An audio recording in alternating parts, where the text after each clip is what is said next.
በውትድርና ሰራዊት ውስጥ ያሉ ሰዎች ከጠንካራ ስነ ምግባርና ሕግ አክባሪነት ጋር ተያይዘው ነው የሚታወቁት። ነገር ግን ከዚህ ወታደራዊ የደንብ ልብስ ጀርባ ማንም ሊገምተው የማይችለው ዘግናኝና ጥቁር ሚስጥር ተሸሽጎ ሲገኝስ? ውድ ቤተሰቦቼ እንደምቆያችሁኝ ሰላማችሁ በያላችሁበት ብዝት ይበልላችሁ እያልኩኝ ዛሬ በአንድ አሳዛኝ ታሪክ መጥቻለሁ። ይህን ታሪክ እስከ መጨረሻው እንድታዩት ከወዲሁ እየጠየቅኩኝ ቪዲዮንም ላይክ በማለት ጀምሩ። አዲስም የሆናችሁ ሰብስክራይብ በማድረግ ይህን ቤተሰብ ተቀላቀሉ። እስከ ቪዲዮ ማብቂያ አብራችን ቆዩ። ታሪካችን የሚጀምረው በአሜሪካ አላስካ ግዛት በሚገኘው ኤንኮሬጅ በተባለ ቀዝቃዛ ከተማ ነው። የ21 ዓመቷ ሳሪያ ሂልዳብራንድ በህይወቷ ትልቅ ህልም የነበራት የወታደራዊ ሕክምና ባለሙያ ለመሆን ሌሊትና ቀን የምትጥር ጠንካራ ወጣት ነበረች። ከባለቤቷ ከዛሪየስ ሂልዳብራንድ ጋር የተገናኙት በሰራዊቱ መሰረታዊ ስልጠና ወቅት ላይ ነበር። የፍቅር ህይወታቸው በፍጥነት አድጎ ጋብቻ ፈጸሙ። ወደ አላስካ ተዘዋውረው አዲስ ህይወት መኖር ጀመሩ። በውጭ ለሚያያቸው ሰው ሳሪያና ዛሪየስ ደስተኛና የተረጋጋ የትዳር ህይወት ያላቸው ይመስሉ ነበር። ነገር ግን እውነታው ከዚህ በጣም የራቀ ነበር። ኦገስት 5 2023 ዓ.ም ዛሪየስ ሂልዳብራንድ 21ኛ ዓመት የልደት በዓሉን ለማክበር ከባለቤቱ ከሳሪያና ከጓደኞቹ ጋር ወደ ከተማ አመራ። በዚያች ምሽት በከተማዋ የተለያዩ ቦታዎች ሲዝናኑ አመሹ። ወደ ቤታቸው የተመለሱት ከሌሊቱ 8 ሰዓት አካባቢ ነበር። ዛሪየስ አልኮል አብዝቶ ጠጥቶ ስለነበር አልጋው ላይ ወድቆ ተኛ። ሳሪያ ግን ብዙም ስላልጠጣች ወዲያው እንቅልፍ አልወሰዳትም ነበር። በዛች እኩለ ሌሊት የዛሪየስ ስልክ የትዕዛዝ ድምፅ አሰማ። ሳሪያ ስልኩን አንስታ ስትከፍተው ግን ፍጹም ልቧን የሚሰብረውና የታመነውን ባለቤቷን እውነተኛ ማንነት የሚገልጠውን ሚስጥር አገኘች። ይህም ማለት ዛሪየስ ከሌሎች ሴቶች ጋር ሚስጥራዊ የፍቅር ግንኙነት ነበረው። ከሌሎች ሴቶች ጋር የሚያደርጋቸውን ውይይቶች፣ ምስሎችና ወደ አላስካ አየር መንገድ ትኬት ቆርጦ ለማስመጣት የሚያደርጋቸውን ንግግሮች ሳሪያ በስልኩ ላይ አየች። ሳሪያ ይህን አሰቃቂ ሚስጥር እንዳወቀች በስልኳ ማስረጃዎቹን ፎቶ አድርጋ ወደ ራሷ ስልክ ላከች።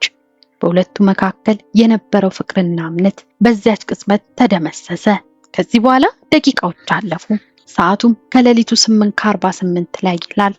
ታዲያ በድንገት የጎረቤቶች አፓርታማ ነዋሪዎች አንድ የጥይት ድምፅ ሰሙ። ዛሪየስ ከእንቅልፉ ነቅቶ ሚስጥሩ መውጣቱን ሲረዳ ህይወቱና የወታደራዊ ስሙ እንደሚጠፋ ተገነዘበ።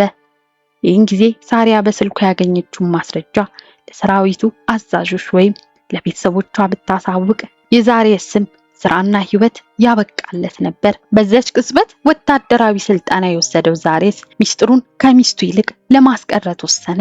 በፍጥነትም ሽጉጡን በማንሳት በሚስቱ ጭንቅላት ላይ አነጣጠረ። የጥይቱ ድምፅ በቤት ውስጥ አስተጋባ። የ21 ዓመቷ ህልመኛ ሳሪያ ሂልዳብራንድ መሬት ላይ ወደቀች። ነገር ግን ታሪኩ እዚህ ላይ አላበቃም። ይልቁንም ዛሪየስ እውነቱን ለመሸሸግ ያደረገው አሰቃቂና የታሰበበት ሴራ አሁን ይጀምራል። ወታደራዊ ስልጠና የወሰደ ሰው የወንጀል ቦታን እንዴት ማጽዳት እንዳለበትና ማስረጃን እንዴት መሰወር እንደሚቻል በሚገባ ያውቃል። ዛሪየስ ጥይቱን ከተኮሰ በኋላ ለአንድ አፍታ እንኳን አልተደናገጠም። ይልቁንም በቅጽበት አካሉንና አእምሮን ወደ ወታደራዊ ክዋኔ ቀየረው። በዚያች እኩለ ሌሊት የባለቤቱን አስክሬን በአፓርታማ ውስጥ ተወጣ። በማለዳው ወደ አቅራቢያው ወደሚገኝ ትልቅ የገበያ ማዕከል በመሄድ የገዛቸውን ዕቃዎች ስናይ ወንጀሉ ምን ያህል አስቦበት እንደፈጸመው ግልጽ ይሆንልናል። ዛሪየስ የገዛው ዕቃ አንድ ትልቅ 96 ጋሎን የሚይዝ የቆሻሻ መጣያ ቢን፣ በርካታ ጥቅል ትላልቅ የፕላስቲክ ከረጢቶች፣ የጽዳት ኬሚካሎችና አንድ ትልቅ ምንጣፍ ነበር። ወደ ቤቱ ተመልሶ የሳሪያን አስክሬን በፕላስቲክ ከረጢቶች ጠቅልሎ በቆሻሻ መጣያ ውስጥ ከተተው። ከዚያም ደሙ ያረፈበትን ምንጣፍ ቆርጦ በመጣል አዲስ የገዛውን ምንጣፍ አነጠፈ። በአፓርታማ ውስጥ የተኮሰውን የጥይት ቀዳዳና የደሙን ጠብታዎች በኬሚካል አጥቦ አጠፋው። እዚህ ጋር ነው የሚገርመው። ዛሪየስ ወንጀሉን ከሸሸገ በኋላ ፍጹም አሳዛኝና ሚስቱ ጠፍታበት የሚያዝን ባል መስሎ መተወን ጀመረ። እሁድ ኦገስት 7 2023 ዓመተ ምህረት ዛሬስ ለፖሊስ ደውሎ ባለቤቱ ሳሪያ እንደጠፋችበት ገለጸ። ለፖሊስ የሰጠው ቃል እንዲህ የሚል ነበር። እሁድ ጠዋት ከቤት ወጥታ ወደ ስራ ቦታዋ በእግር እየሄደች ነበር። ነገር ግን ስልኳንም ሆነ የኪስ ቦርሳዋን ረስታው ስለሄደች ላገኛት አልቻልኩም አለ። በሚቀጥሉት ቀናት ዛሬስ በማህበራዊ ሚዲያ ላይ ሳሪያን ፎቶዎች በመፖሰት ባካችሁ ባለቤቴን ፈልጉልኝ የሚል ጥሪ ማስተላለፍ ጀመረ። ይባስ ብሎ የሳሪያ እናት ከካንሳስ ግዛት ወደ አላስካ በድንጋጤ ሲመጡ ዛሬስ ከኤርፖርት ተቀብሏቸው ቅፍ አድርጎ በእንባ ተላቀሱ።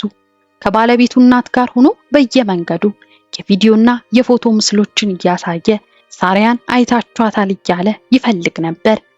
ነገር ግን የፖሊስ መርማሪዎች የዛሬስን ታሪክ ሙሉ በሙሉ አልተቀበሉትም። የኢንኮሬጅ ፖሊስ መርማሪዎች የዛሬስን ቃል ከመረመሩ በኋላ ትልልቅ ክፍተቶችን አገኙ። አንደኛ፣ ሳሪያ ወደምትሰራበት ቦታ የሚወስዱትን መንገድ የክትትል ካሜራዎች ሲመረምሩ ዛሬስ በተናገረው ሰዓት ሳሪያ ስትሄድ የሚያሳይ ምንም አይነት ምስል አልተገኘም። ሁለተኛ፣ ዛሬስ ሚስቴ ስልኳን ረስታ ወጥታለች ብሎ የሰጠው ስልክ ሲመረመር ሳሪያ ከመሞቷ ጥቂት ደቂቃዎች በፊት ከዛሬስ ስልክ የወሰደቻቸውን የክህደት ማስረጃ ምስሎች መርማሪዎቹ አገኙ። ሶስተኛው ደግሞ ፖሊስ የዛሬስን ጂፒኤስ ሲመረምር ሚስቱ ጠፋች በተባለበት ቀን ዛሬስ በከተማው ዳርቻ ወደሚገኝ ጥልቅ የዝናብ ውሃ መፍሰሻ ቧንቧ አቅራቢያ ሄዶ እንደነበር ታወቀ። መርማሪዎቹ ወደዚያ ቦታ አቅንተው ፍተሻ ሲያደርጉ በፕላስቲክ የተጠቀለለውን የ21 ዓመቷን የሳሪያን አስክሬን አገኙት። ወንጀለኛ ምንም ያህል የታሰበበት ሴራ ቢሸርብ ፍጹም የሆነ ወንጀል የለም። የሳሪያ አስክሬን በቦታው ከተገኘ በኋላ መርማሪዎቹ በፍጥነት የዛሬስ ሂልዳብራንድን አፓርታማ በፍርድ ቤት ትዕዛዝ ለመበርበር ገቡ። ዛሬስ ቤቱን አጽድቼዋለሁ ብሎ ያሰበ ቢሆንም የፎረንሲክ ባለሙያዎች ሉሚኖል በመጠቀም ግድግዳውና ወለሉ ላይ ከተጠበቀው በላይ የደም ምልክቶችን አገኙ። ከሁሉም በላይ ደግሞ እሱ የለወጠው አዲስ ምንጣፍ ስር አሁንም የሳሪያ ደም ሰርጎ ገብቶ ነበር። ኦገስት 10 2023 ዓመተ ምህረት የኢንኮሬጅ ፖሊስ ዛሬስን በወታደራዊ ግቢ ውስጥ በቁጥጥር ስር አዋለው። ከቀናት በፊት በማህበራዊ ሚዲያ ላይ ሚስቱ ጠፍታበት ሲያለቅስ የነበረው ወጣት አሁን እጁ በካቴና ተጠፍሮ ወደ እስር ቤት ተወሰደ። የሳሪያ እናት በዚያች ቅጽበት ልጃቸውን የገደለው ሌላ ማንም ሳይሆን አብሯቸው ሲፈልግ የነበረውና እቅፍ አድርጎ ሲያጽናናቸው የነበረው አማታቸው መሆኑን ሲረዱ ደነገጡ። ዛሬስ በፖሊስ ምርመራ ወቅት ጥፋቱን ላለመቀበልና ታሪኮችን ለመፈብረክ ቢሞክርም ቀረቡበት ማስረጃዎች ግን ፈጽሞ ሊያስተባብላቸው የማይችላቸው ነበሩ። ይህም የፎረንሲክ ማስረጃ፣ በአፓርታማው ውስጥ የተገኘው ደምና በቆሻሻው መጣያው ላይ የነበረው የዛሬስ አሻራ፣ ሌላው የዲጂታል ማስረጃ ነበር።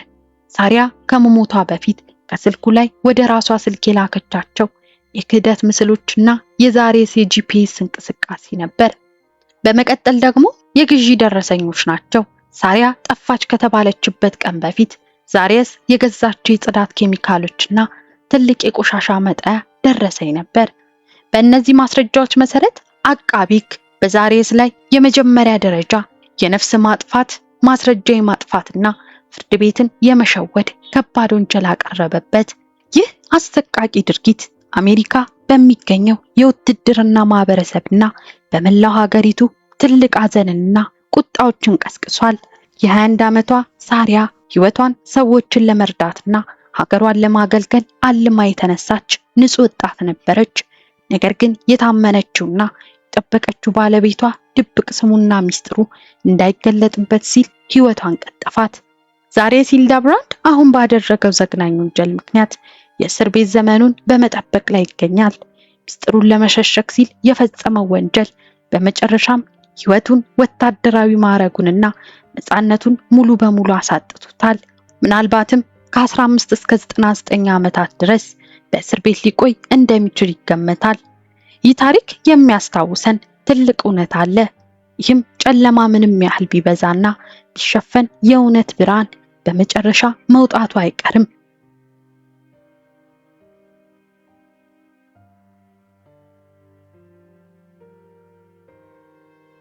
ውድ ቤተሰቦቼ ለዛሬ ያዘጋጀሁት ቪዲዮ ይህን ይመስል ነበር።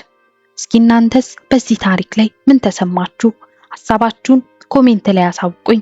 ላይክ እንዲሁም ለሌሎች እንዲደርስ ሼር እያደረጋችሁ ለዚህ ቻናልም አዲስ የሆናችሁ የምትመለከቱ ሰብስክራይብ እያደረጋችሁ ተቀላቀሉ። በሌላ አዲስ የወንጀል ታሪክ እስክንገናኝ ድረስ ቸር ቆዩልኝ።